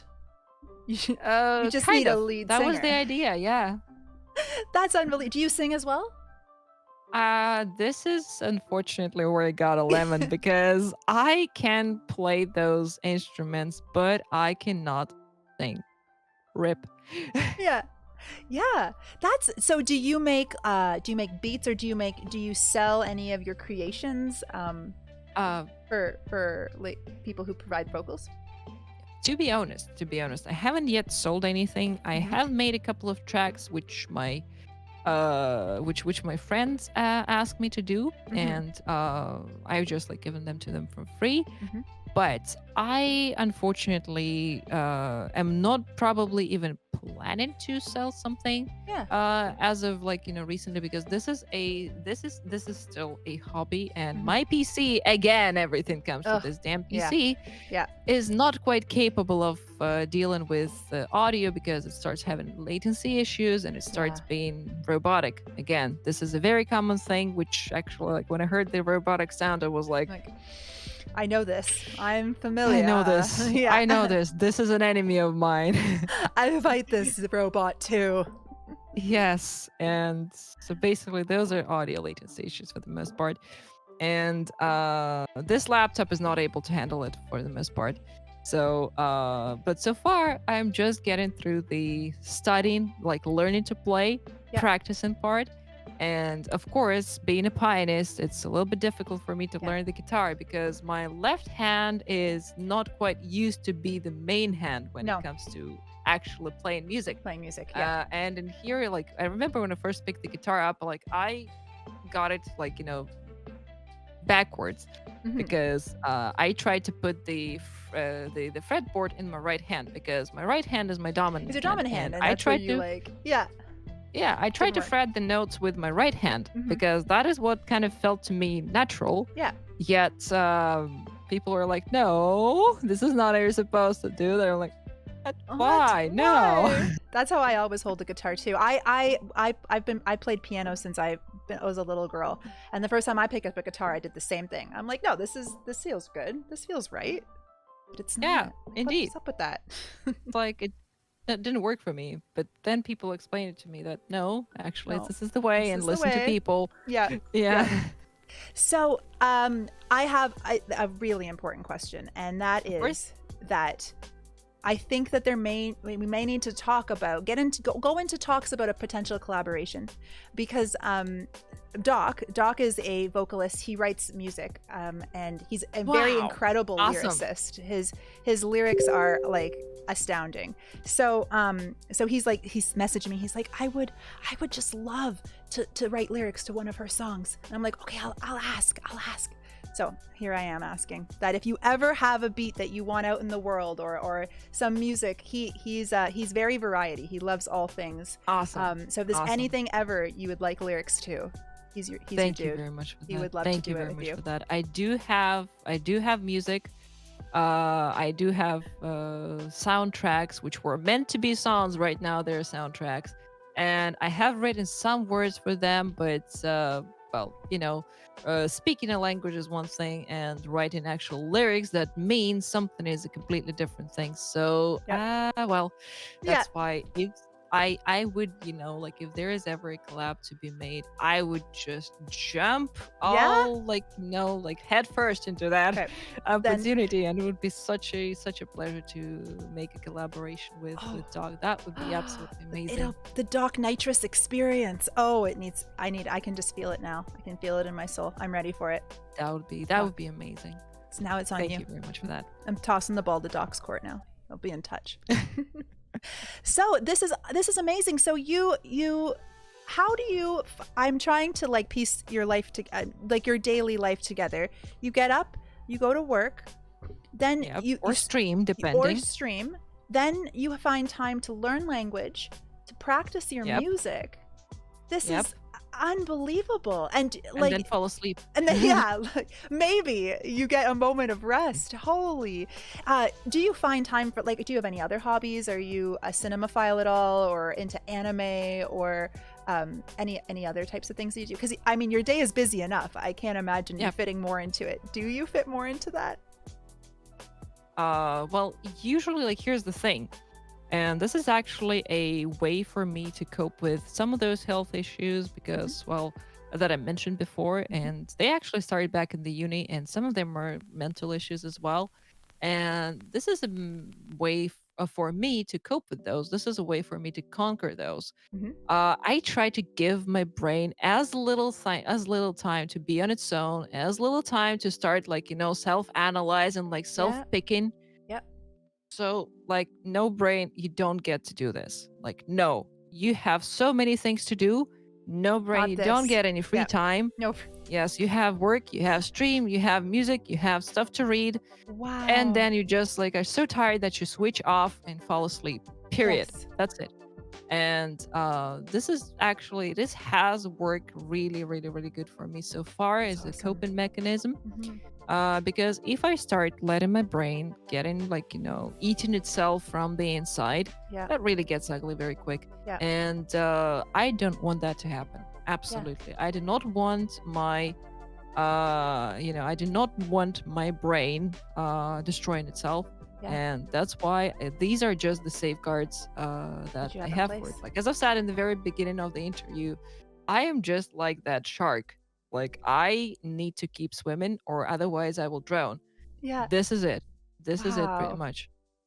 Wow. That's it's a fascinating way to conquer the struggles that you know you face, and not and because many Thank you. people would turn to like distraction type things. So distraction being like being like TV or potentially um substances, or even meditation and yoga and that kind of thing. But your process is active. It's like, I need to keep my brain as active as possible for as many hours the days as possible. I'm not doing passive activities to for distraction. I'm actively occupying it. That's such an incredible approach, and which requires, Thank you again, very this much. amazing self-determination and motivation to keep it up. that that's Thank you very awesome. much. Very It won't awesome. work for everyone. It No. definitely will not work for everyone. And it's not like I'm here and saying that, guys, do this and it's going Right. to solve all your But problems. it works No, for you. definitely wouldn't work for. Yeah, but it does work for me. So at least, well, some people could try it. Some people could, could see if that would work for them. But, well, when it comes to me, this is kind of the way that I came to solve that problem. But, maybe if someone is struggling, maybe they could try this and see if it would work for them. Wow. Wow. This is a way where you don't lose anything. This Yeah. is the way where you don't really, if you try, you don't really lose anything here. So, No, you don't, because you're constantly bettering yourself. You're yep. expanding your skills and your horizons, which is just an awesome thing. Very awesome. I did have a question about living in Japan, and Yep. There's, anybody else who has questions for AzNitrous that maybe I didn't get to, or that you have percolating, please put them in chat now, and I will read them out. But my question is, have you done much traveling in Japan while you've been living um, there? to be honest, I have traveled certain places, but I haven't yet visited all the places that I wanted to, and actually had a ton of plans to do so. A ton of plans to do so. Uh, but then we know what happened, and it's still been going. And Hasn't. fortunately, I've Yeah. been confined to my little space here in the Yes. place where I live. It's beautiful, and I Hmm. love it.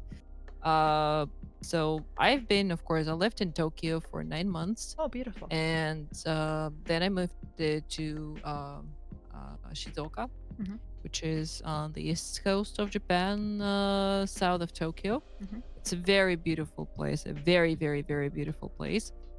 And then I moved to Nagano Prefecture, which is in the middle of where I live, right in between where I live right now in Tokyo. Hmm. And then I moved finally to the place where I live.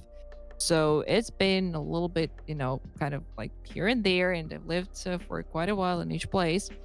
And I have settled here and I've been staying here for quite a while. I've been to Kyoto, which is the place which I've wanted to visit since I was a child, and it is just as fascinating as I imagine it to be. It's so beautiful, Yeah. and if some of you guys have ever wanted to visit Kyoto, please do so. It's such a beautiful place. It's absolutely fantastic. And also, I want to visit Hokkaido. I want to visit Okinawa because these are considered to be the extremities of the country. Yeah. Then I want to go to Nara, Kobe, Osaka, Nagoya, and quite a lot of other So like places. I want to all of visit it. yeah, all of it indeed.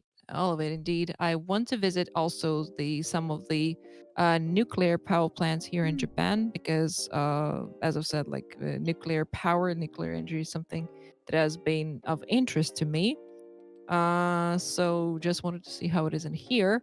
Quite a lot of places that I would like to visit. Quite a lot of places that I would like to visit, to talk to people, Yeah. and well, I I hope do you get hope the that I will be able opportunity. to do that soon. Yeah, I hope so too. There's okay, so there's a few questions. I that was the one. Did you ever get a chance to go to Dragon Quest World or Super Mario, I think, Land World in No, No. unfortunately, no. Do you have Unfortunately, no. aspirations to do that? I would love to do that, Okay. but it's just that here's also one more problem that I have with traveling and going somewhere. Because technically, being an energy and being a propane and propane accessory seller, damn it, Bobby, you're an essential.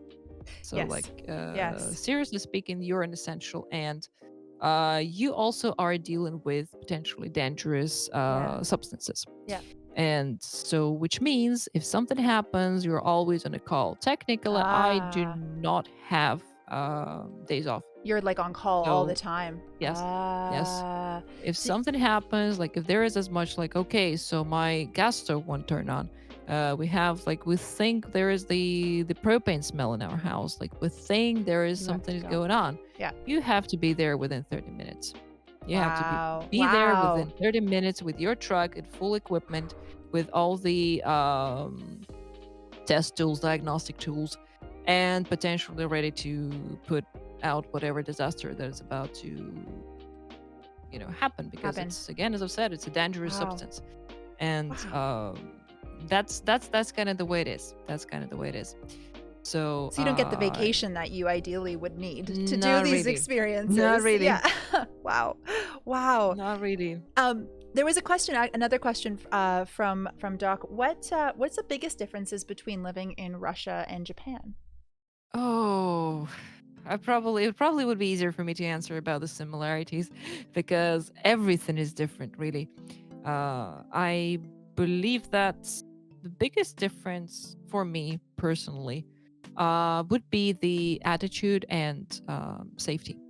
Yeah. I think these are the two big differences that set the two countries apart, probably because in Russia, the basic attitude, and I believe there are lots and lots and lots of roots in that, historical roots as well. You have to be careful.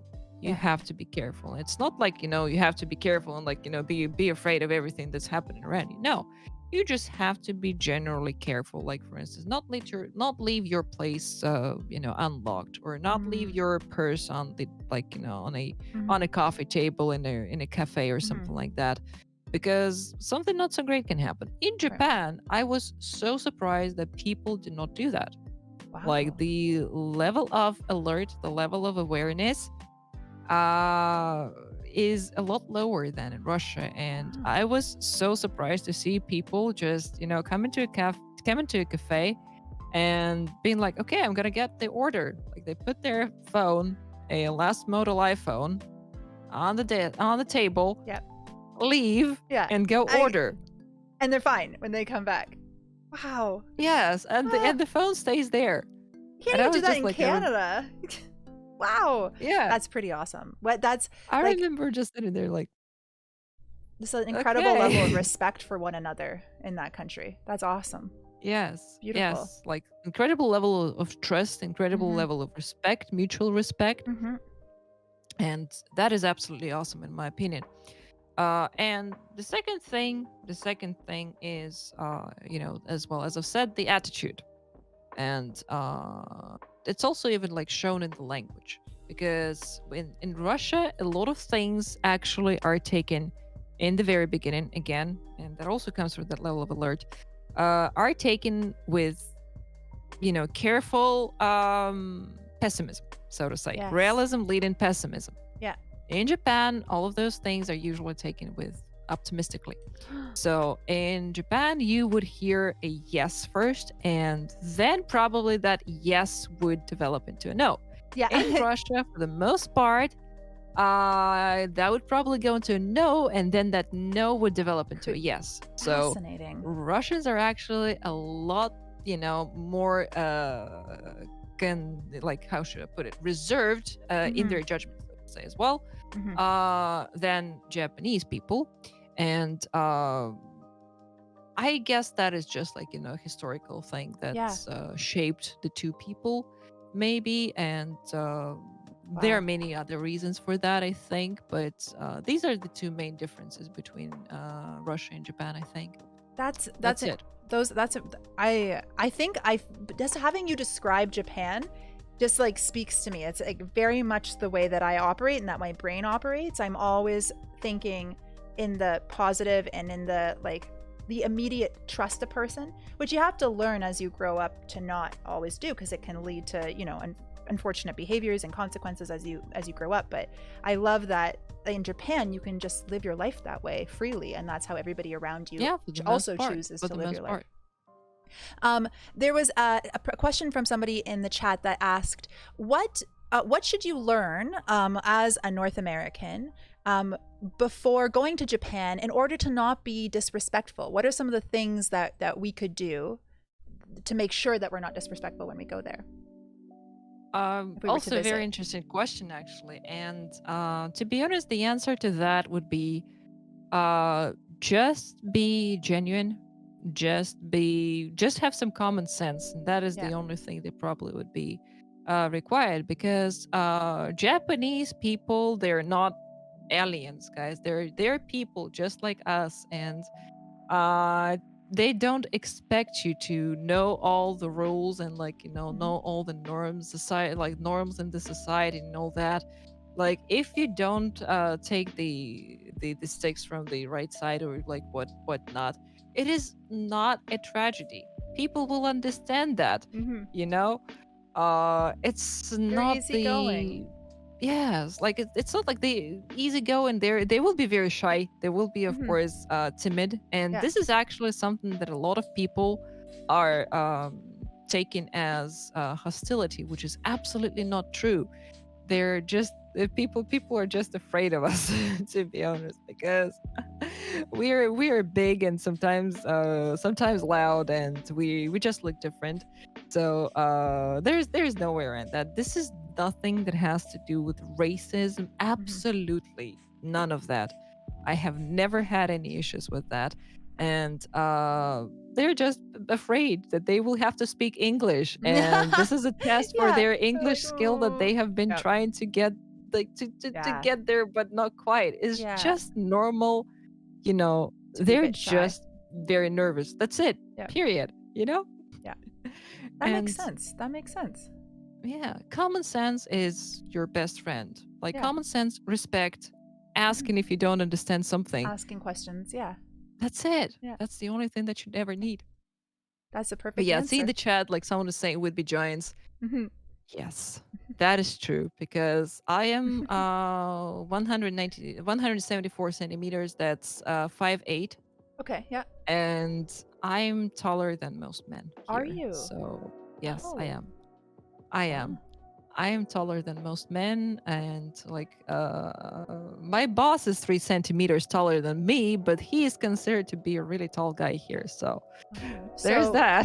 you don't see a lot of 6 foot people walking around like you would here. Not really. Not really. Wow. Not Wow. really. That's a very rare occurrence, really.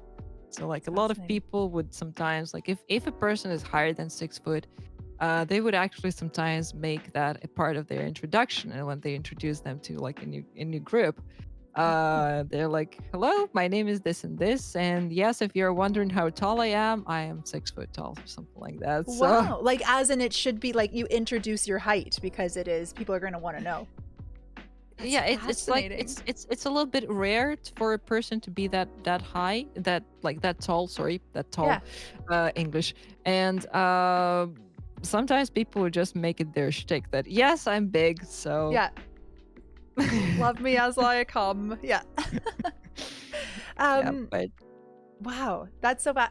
But honestly, you've really sold Japan. I always had this drive to want to go and visit it, but it just seems like it's a such a beautiful place. pleasant country to live.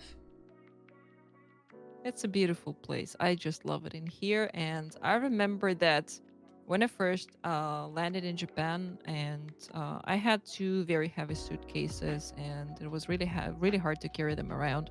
And I was supposed to stop by a real estate agency to pick up my keys and Mhm. whatnot of the room that I had previously booked. And the lady there, the agent that was about to introduce me to like the rules, make me sign the contract and whatnot. She helped me with. She met me outside of the building because she knew that I was about to come. She helped me with the suitcases. She brought Wow. me some cold tea so that I could relax while like the paperwork was prepared. She made sure that I read and understood all the parts in the agreement. It's not like, okay, so sign here and here, Yeah, you're it's not done, just like and then done. you find It's out that there is some small print in there. right. No, It's not none like of that. that. Every single clause of the contract was explained to me. Wow. And then she very detail, like very in full detail. She explained me how to get to the place, asked me if I needed a taxi, asked me if I needed any help to get there. That alone already made me like, okay, so whatever they were writing there in the and like in the internet threads, that was total BS. And it's Like been right like away. literally, Yeah. yeah, Wonderful. I'm so glad that you found a wonderful country that suits you and it keeps you does happy. indeed. That's perfect. I'm going to ask you the last question of the interview. It's the same question that Of I course, ask everybody, and it is this: what is the most sensible thing someone has ever said to you? You can the take a sec most to think. sensible Sensible thing thing. someone has ever Hmm. said to me. It's actually a very interesting question, and when it comes to like the most sensible thing, the thing that actually inspired me and like made me, yes, that is true. This actually makes sense to me. Impossible is nothing. Very simple. Oh, Impossible is nothing. who If you said really that want to to you? do this, if you who said that to me? Well, actually, that was my dad. Oh, how And awesome! like, if you really want to do this, you can. Why not? If other people can do it, why can you not do it? Other people are not, they're not aliens. They're just people like you. They can do it, and why would you not be able to do it? Yeah. And but actually, I have to make a little addendum here. And I would have to say that what actually gave me the fuel to move forward was not something that, like, the sensible thing was not something good. Actually, it was actually the negativity. People telling me that no, you can't, no, you're not capable, no, this is impossible, Hmm. you cannot do this, Hmm. you have no chance, no, you're like, you lack knowledge, you lack Hmm. experience, you're female, you cannot do this because of that, there are no females in the industry. Hmm. And I was like, okay, challenge accepted, I'm gonna Yeah. prove you that this is not correct, you're wrong and I'm right here. Yeah. I'm just gonna take what you say, make that fuel my anger and determination, and I'm gonna prove you wrong. And That. that was actually the fuel for me. Like, impossible is nothing. That was like the most sensible thing. That was the driving force for me. Yeah. And the fuel for that, the fuel for that engine was were actually those people who kept telling me that it's not possible. Like, no, my dad told me that it is. Why would Yeah. I listen to you? Yeah. I can prove you wrong. I can prove otherwise. Yeah. Honestly, you're giving me goosebumps. This is so inspiring. Thank you What very an much. awesome way to Thank you live your very life. much. And you have lived your life that way so remarkably. Like, you haven't given up and you don't say no to a challenge and you haven't backed down from the things that you want to pursue despite the constraints of time and language restrictions or any type of restrictions. You don't see it that way. You just see it all as possible. There are no Yes. barriers in your mind, and that is Yes. just an astounding way to live your life. Thank you. Thank you very much for saying that. Thank you And for when it comes to sharing. barriers, Hmm. like a last thing that I probably would want to say, when it comes to barriers and obstacles, when it comes to challenges, I would probably want to say that if you don't see them as challenges, if you see them as opportunities, because you never know what's hiding behind the barrier, you never know where that journey can lead you, and it's very easy in sometimes, like, you just have to improvise, you just have to go with the flow, you just have to not play by the book but play by the situation, and it leads to new opportunities, to new people that you get to meet, to new hobbies, maybe new relations, even like new Yeah. life, and so on and so forth. Like, barriers are not a negative thing, not necessarily a negative thing. Barriers are an opportunity. And when you overcome them, you're going to get experience. And experience is probably one of the most important thing out there, because you're gonna get experience from dealing with the situation, despite the fact whether there's gonna be a success or a failure. You have learned something. That's Yeah. knowledge. That's experience. It's very Yeah. important. and you're gonna have more ways that will open to you after dealing with that barrier. Yeah, So yeah, more that's what I avenues. wanted to say here. Thank you. Thank you for ending on such a positive and inspiring note. I've learned Thank you very so much. much from you today and so much about you, and I'm so glad that I did. Honestly and truly, as this was a wonderful experience and conversation. Thank you for your time Thank you very much for having me. I really and appreciate it. and for Thank you. staying up late for us to be here, and No problem. put your cheers in chat for AzNitrous. She is incredible. So thank her so much for coming here. Thanks everyone. I really Make appreciate it. sure you get over to her Twitch, her Twitter, her Instagram. Drop her those follows and experience an AzNitrous stream. Hang out with her, talk to her. She has so much worldly knowledge that can benefit all of us in our lives. So go and take advantage. I know I will be. AzNitrous, thank you For the kind again. words. Thank you very much for having me. Thank you for coming on, and have a beautiful weekend. I hope I talk to you. I will be talking to you super soon now that we're part of the same team. Heck Yes, yeah. we are. Heck yeah. Very much looking forward to that. Me So too. happy to have you there. Indeed. Thank you very Me too. much. Take care. Have a beautiful day, and I will talk to you soon. Of course. Of Bye. course. Please have a beautiful day too, and talk to you later. Thank you.